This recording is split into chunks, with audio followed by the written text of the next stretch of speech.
Hello and welcome to this tutorial. In this video, I will talk about individual behavior in organization. People in organization.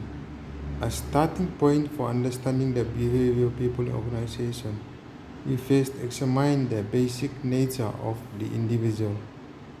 Organization relationship. Understanding this relationship help us appreciate the nature of individual differences. That is, these differences play a critical role in determining various important workplace behavior or special relevancies to the manager. Psychological contract.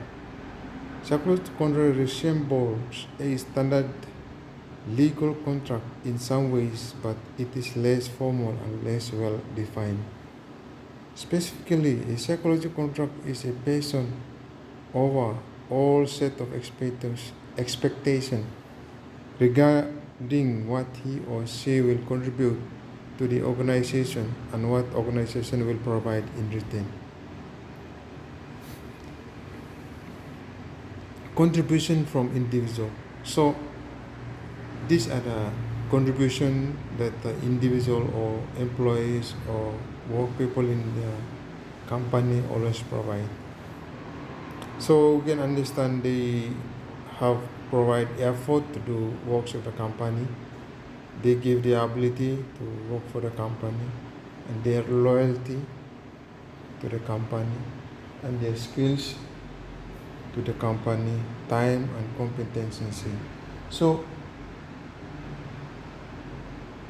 in a company, individual or employees are very important to understand, and they are the people who give their effort to accomplish the goals and objectives of the company.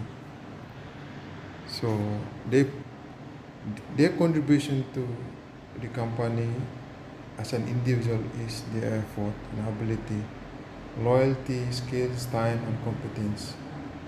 So inducement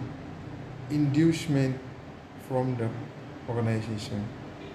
So when people work for company, of course the company will pay them for the effort and for the work that they do in the company. So they pay and give job security, benefits, career opportunities, status, promotion and opportunities. So passion, job fit. Passion, job fit is extent to which contribution made by individual match the inducement offered by organization. So as we know, job fit, it means that individuals are able to do the work. Individual differences. Individual differences are person attributes that varies from one person to another. So in the company we have differences between ourselves or between the employees. So differences may be a physical, psychological and emotional differences. The individual differences that categorize a specific person make that person unique. So it's very important to understand the physical, psychological, emotional differences of a person, because that contribute a lot in the company for the attainment of their organizational goals. So basic categories of individual differences. 1 is personality, 2 is attitude, 3 is perception, and 4 is creativity. So we look at the personality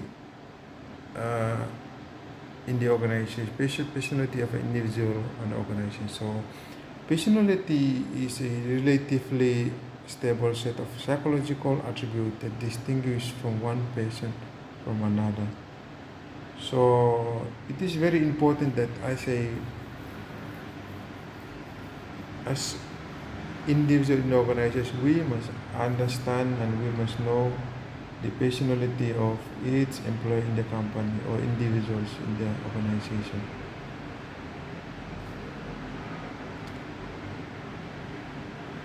Personality traits or big five personal traits are a set of fundamental traits that are especially irrelevant to organization.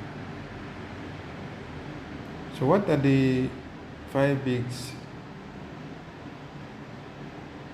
five? So big five is referred to the five personality traits. That is agreeableness, referred to personal ability to get along with others. So that kind of personality that you can easily agree with any individual along the way when you make agreements. That's the first one is agreeableness. So conscientiousness refers to number of goals in which a person focuses. So it is very important to understand a person, what they do and what they say, and that's the most important thing, which is the conscience or number of goals that they try to achieve.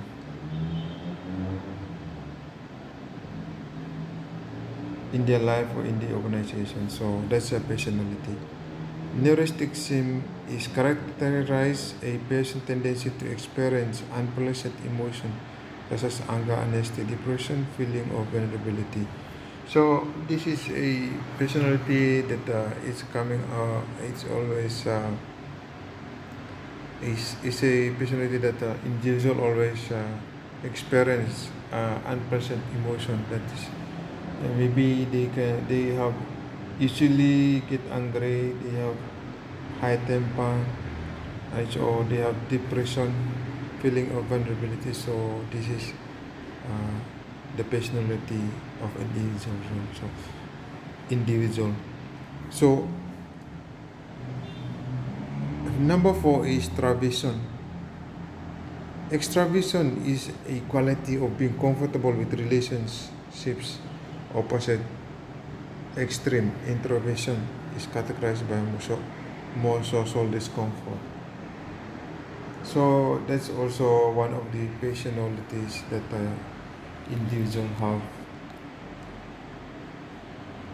Openness is capacity to entertain new ideas and to change as the result of the information. So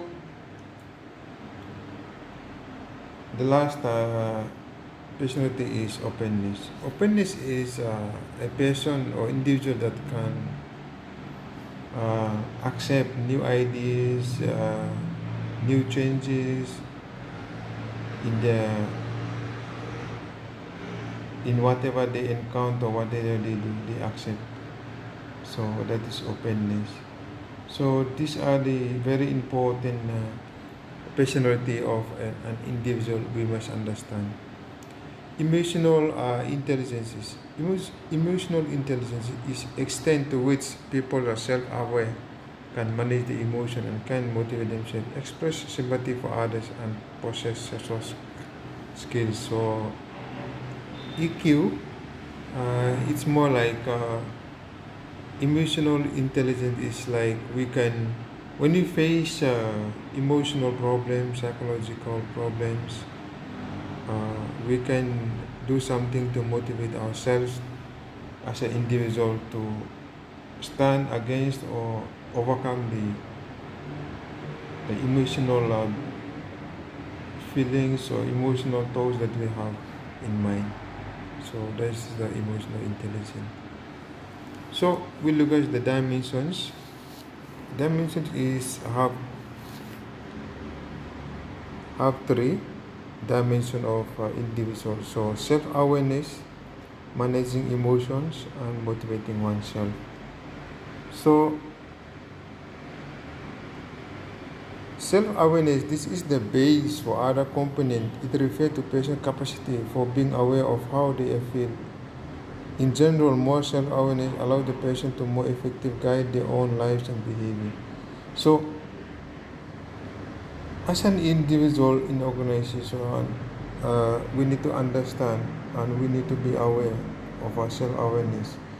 that this self-awareness always help individual to more effective and to guide their own lives and behaviors.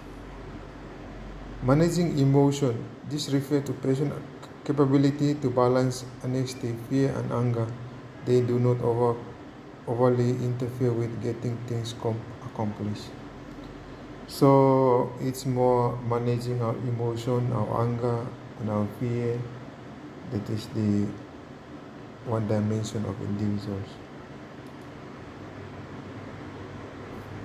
The other one is motivating oneself. This dimension refers to a person's ability to remain optimistic and to more continue strive in face of setback, barriers, and failures. So this dimension of individual is a dimension that help individual to overcome their failures or to stand and move forward even though they face hard times, face difficulties, face barriers or setback in their life as an individual. They always overcome it. The next dimension is empathy. Empathy is referred to a person's ability to understand how others are feeling even without being explicitly told. So that's empathy, is a person's ability to understand others.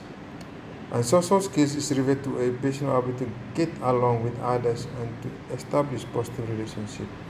So this is an individual, one of the important dimensions in individuals that we must understand, that is social skills.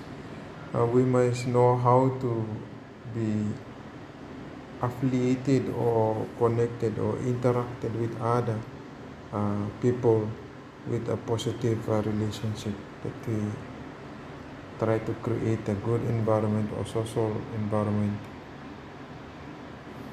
So other personal trait at work is locus of control, is extent to which he believes the circumstances are a function of either his own action or factor beyond his control. So it's one of the traits of the personality that focus on believing circumstances and function of either his action or action of the external factors beyond of his control. So self-efficiency is that people believe about his or her capability to perform a task. So, or self-efficiency is the way individuals believe that they can do whatever they can. In their mind, they believe and they have the capability to perform whatever task they are assigned to do. So the other one is authoritarianism. Authoritarianism is a belief that power and status differences are appropriate with hierarchies, social systems such as organization. So this also are personalities in individual. Machiavellianism are people who possess this personality trait behave to gain power and control the behavior of others. So self-esteem is extends to which a person believes or he is worthwhile and deserving individual. Risk propensity is the degree to which he or she is willing to take chances and make risky decisions. So these are the attributes in organization. Okay, we come to attitude of an individual in organization. So remember that we always we're talking about individuals. So attitudes are person complexity of beliefs and feeling about specific ideas and situations or other people. So our attitude is also very important in organization. How attitudes are formed. So we must understand how our attitudes are formed. So attitudes are formed by a variety of forces include our own personal values, our experience, and our personality. So, attitude is something that is formed by what we value in our life, is formed by what we experience, and is formed by our personalities. So that's how our attitude, that's what shape our attitude, that's what determine our attitudes. That is our personal values, experience, and our personalities. So any of the big five for individual personality trait may also influence our attitude. Understanding the basic structure of an attitude helps us to see how attitudes are performed and can be changed. Attitude structure. So our attitude have a structure. That's attitudes are usually viewed as stable, the position to behave toward object in a certain way. We have three components of attitude. One is affect.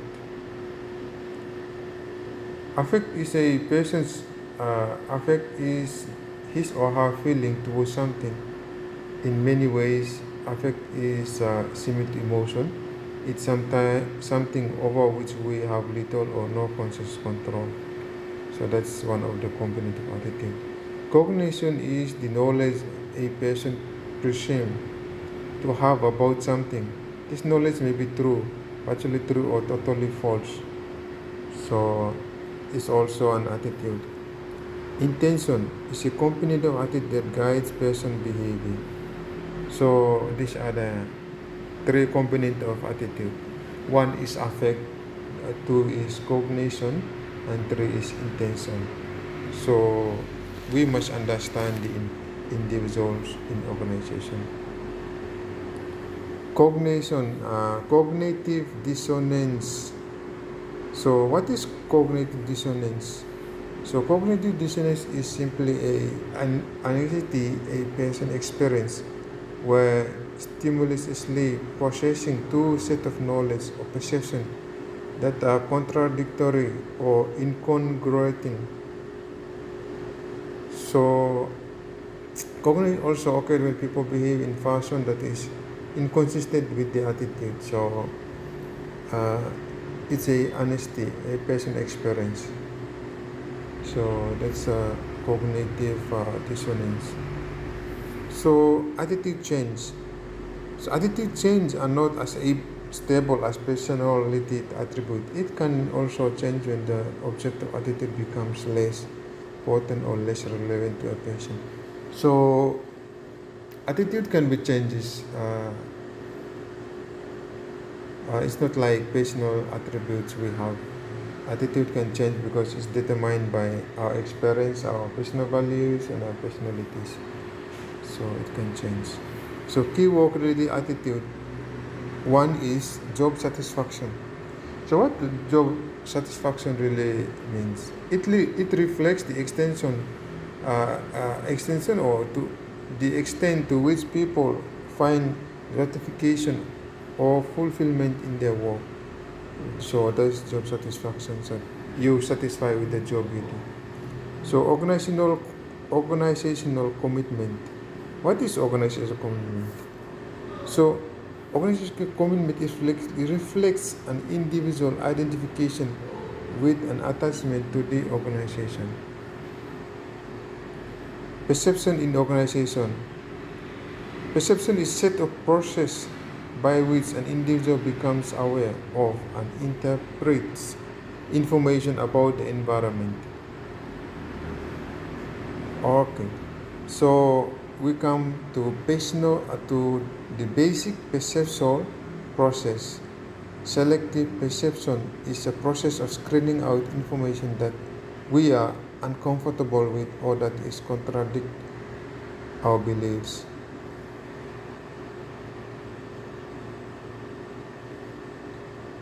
So stereotyping is categorizing or labeling people on the basis of a single attribute. Perception and attribution. The attribute theory has extended our understanding of how perception affects behavior in the organization. It suggests that we observe behavior and attribute causes to it. So these two are very important thing that we must understand, that the attribute theory has extend our understanding of how perception affect our behavior in organization. Attribute process. So consequences, high or low, attribution of causes, internal and external. Then we have observation of behavior, consistency, high or low, distinctiveness, high or low. Types of workplace behavior. So this is a very important, very important thing to understand in workplace. The behavior of individual is very important. We must understand. So workplace behavior is a pattern of action by the members of organization that directly or indirectly influences organizational effectiveness. So perform behaviors are all the total set of work-related behavior that organizations expect the individual to display. Dysfunctional behavior are those that detract from rather than contribute to organizational performance. So thank you so much. This is the end of our lecture of this individual behavior in organization. Please support my video, subscribe, like, and hit the bell icon. Then you will have more videos coming up related to these topics, especially on management and finance.